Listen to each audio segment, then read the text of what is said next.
Bonjour, chers amis, chers participants à la conférence organisée par l'Institut Schiller, chère Madame Zepp-Larouche, cher Monsieur Cheminade, Monsieur l'ambassadeur Louchaillet, chers amis.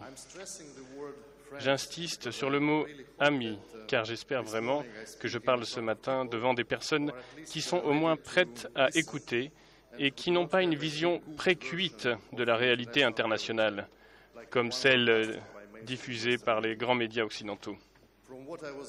D'après ce que j'ai trouvé dans les sources ouvertes sur l'Institut Schiller et sur son fondateur, Lyndon, et aussi Helga Zepp-Larouche, j'ai conclu que les participants ici sont capables d'avoir un esprit critique et de tirer leurs propres conclusions.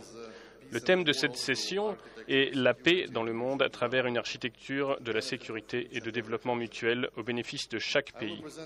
Je vais vous présenter un point de vue fondé sur la position officielle de mon pays, sur la position russe et sur mon expérience personnelle également, dont plus de 23 ans dans le service diplomatique.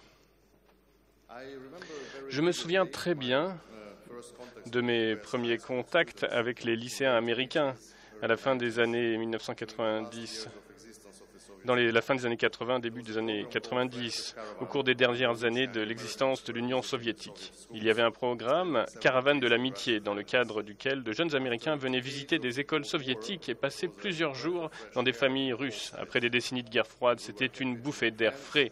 Nous étions heureux de nous faire de nouveaux amis. L'avenir semblait prometteur et merveilleux.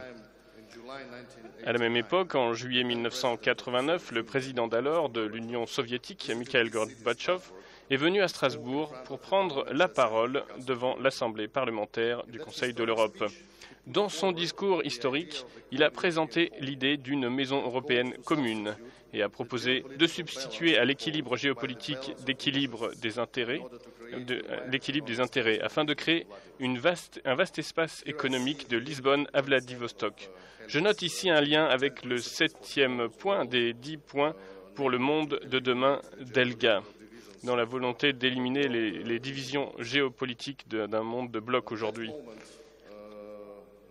À ce moment, ça a été le point tournant de la politique étrangère russe dans les années 90. Pendant les 30 années qui allaient suivre, mon pays n'a pas ménagé ses efforts pour construire un espace humanitaire, juridique et économique commun qui engloberait la Grande Europe. L'adhésion de la Russie au Conseil de l'Europe dès 1996 jusqu'à mars 2022 en était la preuve la plus visible. Avant d'aborder la voie de l'intégration européenne, permettez-moi d'attirer votre attention sur une circonstance qui est essentielle pour comprendre les développements ultérieurs. Après le coup d'État manqué d'août 1991 dans mon pays, en décembre de la même année, l'Union soviétique a été dissoute calmement et pacifiquement. Il y a eu deux versions contraires de ce qui s'est passé. Les dirigeants américains, à savoir le président Bush père, ont commencé dès la campagne électorale de 1992 à parler de la victoire emportée dans la guerre froide et de l'effondrement de l'URSS, de l'Union soviétique, en raison de cette victoire. Pour nous, dans l'ancienne Union soviétique, la perception des événements était radicalement différente. Jamais nous n'avons eu le sentiment d'avoir perdu la guerre froide. Au contraire, c'était notre président qui l'avait arrêté. La désintégration de l'URSS était devenue en quelque sorte un dommage collatéral du bouleversement titanesque de la politique russe. Et croyez-moi, au moment où tout cela se déroulait, presque personne ne comprenait vraiment ce qui se passait. La plupart des habitants des anciennes républiques soviétiques, à l'exception des pays baltes et de la Géorgie, voulaient continuer à vivre ensemble. Et je me souviens très bien, au cours des premiers mois de 1992, qu'on avait le sentiment qu'un genre de nouvelle union de ces mêmes républiques prendrait forme très bientôt. Malheureusement, la réalité est devenue différente. Une crise économique profonde, le chômage, la criminalité, des conflits interethniques dans un certain nombre de républiques post-soviétiques. Malgré toutes ces difficultés, la Russie tenait fermement à son désir de faire partie du monde occidental. En 1996, nous avons rejoint le Conseil de l'Europe avec sa Cour des droits de l'homme et de nombreux autres instituts et instruments. En 2002, c'était la création du Conseil OTAN-Russie. À compter de 2003, nous nous sommes mis d'accord avec l'Union européenne sur la création de 4 espaces communs. portant sur les 4 domaines, sur l'économie, sur la liberté, la sécurité, la justice, sur la sécurité extérieure et enfin sur la recherche et l'éducation. Entre-temps, en 2000, j'ai obtenu mon diplôme de l'université MGIMO, la renommée école diplomatique russe, et j'ai été affecté à mon premier poste diplomatique au Chili. Ici, j'aimerais évoquer un autre épisode personnel de la fin des années 90. Au printemps 1999, je faisais un master en relations internationales à Madrid, en Espagne. Je vivais dans un appartement en colocation avec d'autres étudiants, dont un Yankee appelé Stephen. On s'entendait bien jusqu'à ce que l'OTAN commence à bombarder la Yougoslavie. Pour moi, il s'agissait là d'un autre tournant de l'histoire européenne des 30 dernières années. C'est un autre tournant de l'histoire européenne de ces 30 dernières années. Aujourd'hui, la Russie est accusée d'avoir ramené la guerre en Europe, comme si l'agression contre la Yougoslavie n'avait jamais eu lieu. La nuit où les parachutistes russes ont pris le contrôle de l'aéroport de Pristina, nous avons eu une bagarre physique avec mon voisin américain. C'est lui qui a commencé en criant quelque chose du genre « les ports russes ». Les États-Unis l'ont peut-être remporté en Yougoslavie, mais pas à Madrid. En ce qui concerne les relations entre la Russie et l'Occident, la crise du Kosovo est marquée par le demi-tour de l'avion du Premier ministre Primakov au-dessus de l'Atlantique le 24 mars 1999. Et le débit, c'était aussi le début d'un demi-tour de la politique internationale russe. Même si, comme nous le savons maintenant, mon pays a mis 20 ans avant de faire un de ces demi-tours total, l'ancien Premier ministre et ministre des Affaires étrangères Primakov était un partisan sincère du concept d'un monde multipolaire. Tout au long de sa carrière active en politique, il a défendu le système multipolaire qui devient la réalité aujourd'hui devant nos yeux. En 2007, j'ai été nommé pour la première fois à Strasbourg, à la mission permanente russe auprès du Conseil de l'Europe. Depuis lors, je m'occupe du dossier du Conseil à différentes fonctions. Le 10 février 2007, le président Vladimir Poutine a prononcé un discours majeur à Munich. Il a parlé de la nature indivisible de la sécurité, de l'échec du monde unipolaire. Peut-être de manière prématurée, mais vu d'aujourd'hui, c'était la bonne conclusion. Il a parlé de l'usage excessif de la force par les États-Unis et de l'OTAN, rappelant les événements de la fin des années 80. Le président Poutine a précisé « La chute du mur de Berlin est devenue possible grâce au choix historique du peuple russe, en faveur de la démocratie, la liberté, l'ouverture et d'un partenariat sincère avec tous les membres de la grande famille européenne. » Et bien entendu, il plaidait en faveur d'un système de sécurité plus équilibré. Point 1 des principes d'ELGA, architecture internationale des sécurités et de développement en tant que partenariat entre États-nations souverains. L'ambassadeur, mon cher distingué collègue, l'ambassadeur de Chine, en a parlé aussi. Et est-ce que mon président a été entendu à musique? Non, il ne l'a pas été, malheureusement, injugé par les événements qui ont suivi. La réponse est non. En août 2008, le dirigeant géorgien Saakashvili a attaqué des civils et des gardiens de la paix russes à Tchikhinval. Après mes collègues, j'ai passé de longues heures en discussion au sein du comité des ministres afin de démontrer l'évidence, à savoir que l'attaque avait été lancée par le côté géorgien. Une commission d'enquête internationale dirigée par l'ambassadrice suisse Heidi Tagliavini est arrivée à la même conclusion. Toutefois, aucune de ces conclusions n'a pu changer le fait qu'un conflit armé a eu lieu entre l'armée russe et les forces armées géorgiennes, entraînées et équipées par les États-Unis. Heureusement, la guerre n'a duré que quelques jours, et comme on peut le constater aujourd'hui, elle a servi de vaccin efficace pour la société géorgienne et les dirigeants géorgiens contre toute tentative future de lancer un conflit armé contre la Russie.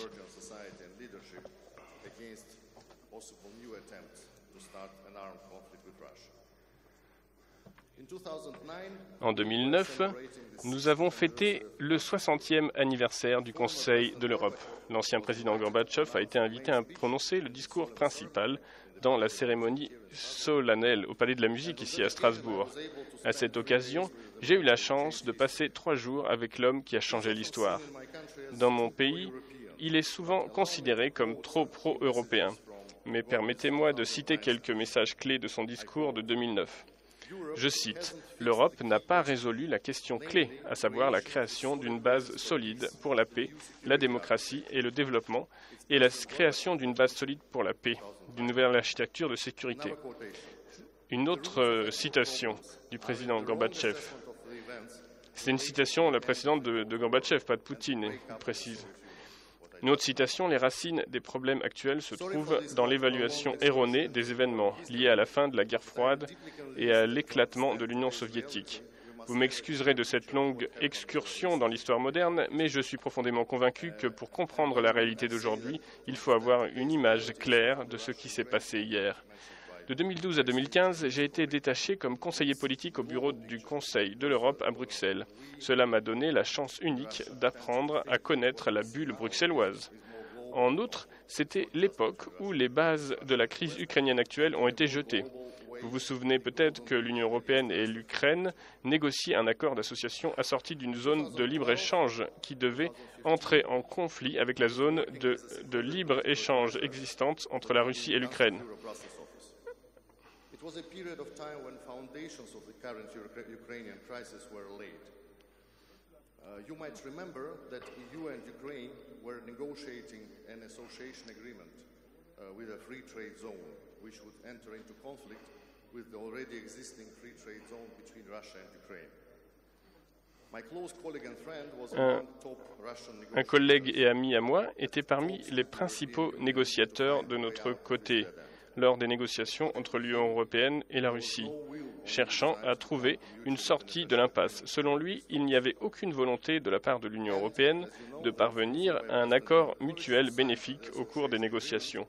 Le refus du président Yanukovych de signer l'accord d'association a été utilisé, comme vous le savez, pour provoquer le coup d'État du Maïdan, qui a conduit à la guerre civile en Ukraine.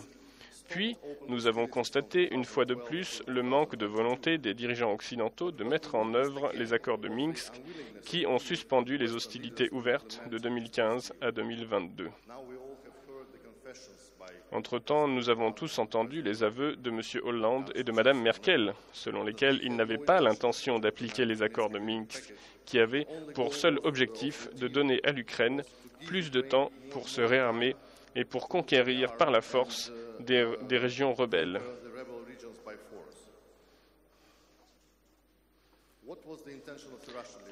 Quelle était l'intention des dirigeants russes? Pour moi, la réponse est transparente. Mon président, soutenu par la classe politique, voulait un véritable accord de paix, bien sûr dans des conditions décentes, où un aspect clé serait de reconnaître le rôle majeur de la Russie pour assurer la sécurité en Europe. Les gars à Washington n'ont apparemment pas envisagé un tel rôle pour mon pays. Dans une large mesure, cela explique pourquoi nous sommes toujours en conflit ouvert. Laissez-moi revenir à 2017. J'ai accédé au poste de directeur adjoint au ministère des Affaires étrangères russe, responsable du dossier Conseil de l'Europe. Mon plus gros casse-tête était la crise institutionnelle. La délégation russe à l'Assemblée parlementaire du Conseil a été privée de ses principaux droits et par conséquent, mes autorités ont décidé de suspendre notre contribution au budget du Conseil de l'Europe tant que ces droits ne seraient pas pleinement rétablis. Au cours de l'été 2019, en collaboration étroite avec le secrétaire général Jagland et la faction raisonnable des membres de la PCE, nous avons pu régler le problème. La délégation russe est retournée à l'Assemblée avec tous ses droits. La contribution russe au budget du Conseil a été intégralement versée. Est-ce que tout cela aurait été possible sans le désir sincère de mon président et de notre classe politique de maintenir la Russie au sein de la Grande Europe? Certainement pas. Nous avons aussi eu la chance de bénéficier à ce moment de l'histoire d'un dirigeant responsable et indépendant au Conseil. C'était Jagland à l'époque. Que s'est-il passé ensuite? La Russie s'est rendue compte que les États-Unis préparaient le pire scénario en Ukraine. Nous avons fait un dernier effort, l'offensive diplomatique de décembre 2021, janvier 2022. Il se trouve que j'ai pu discuter de ces événements en personne avec deux des principaux émissaires russes. Le vice-ministre Ryabkov, qui travaillait avec les États-Unis, et le vice-ministre Gruchko, qui travaillait avec l'OTAN. La conclusion parallèle de ces deux collègues estimait, c'était qu'il n'y avait aucune volonté, côté États-Unis et OTAN, de chercher un compromis avec la Russie. Dans ces circonstances, L'opération militaire spéciale est devenue la mesure juste et sans alternative permettant de garantir la sécurité et de protéger le peuple russe que le régime de Kiev voulait priver de sa langue, de sa religion, de sa culture et de ses valeurs. La réaction de l'Occident? De la haine et le mantra selon lequel la seule issue est une défaite stratégique de la Russie sur le champ de bataille. Et aucun effort n'est épargné pour atteindre cet objectif. Selon des sources ouvertes, plus de 150 milliards de dollars ont déjà été dépensés pour armer l'Ukraine. Entre parenthèses, il y a quelques années, le G20 avait convenu d'accumuler 100 milliards de dollars pour aider les pays en développement à effectuer la transition verte, mais cet engagement n'a jamais été mis en œuvre. J'aimerais souligner que ce n'est pas la Russie qui a rompu les relations avec l'Europe. Ce n'était pas non plus la Russie au moment du Conseil de l'Europe. La rupture est venue à l'initiative des pays occidentaux. La deuxième partie du titre de notre session, l'autonomie stratégique indispensable des États européens. Je ne découvre rien de nouveau en déclarant aujourd'hui que cette autonomie n'existe pas et que la classe politique européenne est presque totalement contrôlée par les États-Unis. Cette situation peut-elle changer? Je l'espère. Et le fait qu'il existe une organisation comme l'Institut Schiller renforce cet espoir. Le monde multipolaire est en passe d'émerger. C'est une réalité. Les nouveaux centres de croissance, la Chine, l'Inde, le Brésil, la Turquie, les pays du Golfe sont là. Leur force financière et leur influence politique vont de pair avec le succès économique. La part du G20 dans le PIB mondial est déjà inférieure à celle des BRICS. Bien sûr, l'hégémon qui perd sa domination réagit malicieusement en orchestrant des conflits internes et des guerres entre pays frères, comme celle de l'ex-Yougoslavie et de l'Union soviétique. Washington pourra-t-il changer le cours de l'histoire? Je ne le pense pas. Je suis sûr que la plupart des politiciens occidentaux l'ont compris. La question qui reste ouverte, c'est quand l'Europe, surtout l'Allemagne et la France, se réveillera et se libérera du carcan de la mainmise américaine. Quand et si cela se produit, la Russie sera prête pour un dialogue mutuellement bénéfique d'égal à égal sur la base de nos intérêts fondamentaux. Vous savez, nous ne cherchons pas à nous isoler. Je suis prêt pour tout contact. Je voudrais dire que je suis prêt à toute négociation de paix, de tout pays du Sud, du Brésil par exemple, toutes sortes de pays, toutes sortes d'initiatives, gouvernementales ou non gouvernementales. Et je peux juste remercier et dire que les actions de l'Institut Schiller sont les bienvenues pour une situation de paix dans le monde. Le concept des relations extérieures russes, qui a été adopté récemment cet été, dit très clairement que notre politique étrangère est pacifique, ouverte, elle est consistante, pragmatique et elle est basée sur le respect des droits internationaux contre la guerre et basée sur un monde juste.